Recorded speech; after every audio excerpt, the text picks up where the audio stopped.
শীতকাল পেরিয়ে গরমকাল চলে এলো এবং রামু চাচা চিন্তিত অবস্থায় তার বারান্দায় দাঁড়িয়ে আছেন, কারণ তার পুকুরের মাছ দিনের পর দিন চুরি হয়ে যাচ্ছে। সে খুবই চিন্তিত, তাই সে পুকুর পাড়ে দেখতে গেল যে তার পুকুরের মাছ এখন কেমন আছে। এবং পুকুর পাড়ে যাওয়ার পর সে যেটা দেখলো সেটা দেখার জন্য সে মোটেও প্রস্তুত ছিল না।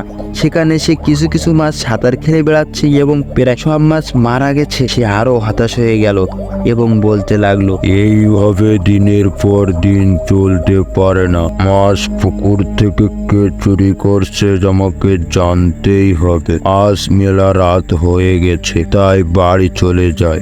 বিষয়টা কাল দেখব। এই বলে সে বাড়ির দিকে রওনা দিল এবং রাত বেশি হয় সে ঘুমিয়ে পড়ল। তারপর ভোর হয়ে গেল এবং সে বলতে লাগলো, আমার পুকুরের মাছ কে চুরি করছে আমাকে জানতেই হবে। যাই পুকুর পাড়ে গিয়ে দেখি সেই মাছ চোর ধরা চাই কিনা। সে মাছ চোর ধরার জন্য বেরিয়ে পড়লো এবং যেতে যেতে রাত হয়ে গেল। বাইরে প্রচন্ড অন্ধকার, কিছুই দেখা যাচ্ছিল না। তাই তার মনে মনে ভয় হতে লাগলো, কারণ পথটা ছিল জঙ্গলের পথ এবং জঙ্গলের কিছু দূর যেতে না যেতেই সে দেখতে পেল এক বুড়ি আর দিকে এগিয়ে আসতেছে। তাকে দেখে সে চমকে উঠলো এবং মনে মনে বলতে লাগলো, কে ওটা, এত রাতে জঙ্গলে কি করছে। এসব ভেবে সে দ্রুত সেখান থেকে চলে যায়। তার পুকুর পাড়ে গিয়ে যেটা দেখলো সেটা দেখে তার অবস্থা খারাপ হয়ে যায়।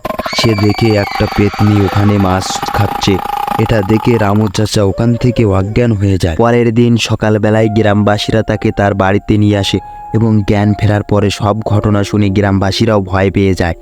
আর বন্ধুরা, পরের পার্টটি দেখার জন্য অবশ্যই চ্যানেলটি সাবস্ক্রাইব করে রাখবেন এবং কমেন্ট করে জানাবেন, কারণ পরের পার্টে পুকুরের সেই ভয়ঙ্কর পেতনিকে কিভাবে মারলো সেটি দেখানো হবে।